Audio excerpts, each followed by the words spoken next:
Mutton fry తయారీ విధానం ఈ వీడియోలో చూసేద్దాం. ముందుగా మటన్ని క్లీన్గా వాష్ చేసుకొని అందులో కొంచెం జింజర్ గార్లిక్ పేస్టు, పసుపు, సాల్ట్ వేసి మంచిగా బాయిల్ చేసుకోవాలి. బాయిల్ చేసుకుని దాన్ని పక్కన పెట్టుకున్న తర్వాత ఒక కడాయి పెట్టుకొని ఆయిల్ వేసుకొని దాంట్లో కొంచెం షాజీరా స్పైసెస్ యాడ్ చేసుకోవాలి.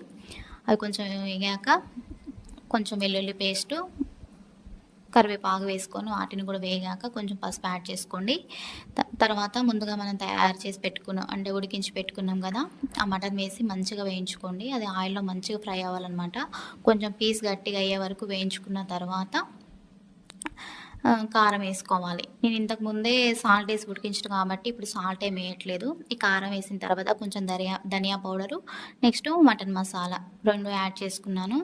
వెంటనే స్టవ్ ఆఫ్ చేయాలండి. ఇక కారం వేసుకున్న తర్వాత ఎక్కువసేపు ఉడికిస్తే అది టేస్ట్ అనేది మారిపోతుంది అన్నమాట. లాస్ట్కి నేను కొంచెం లెమన్ జ్యూస్ కూడా యాడ్ చేసుకున్నాను, కానీ ఆ వీడియో క్లిప్ మిస్ అయింది. మీరు వన్స్ ఇలా ట్రై చేసి టేస్ట్ ఎలా వచ్చిందో కామెంట్ చేయండి. Please to like, share and subscribe.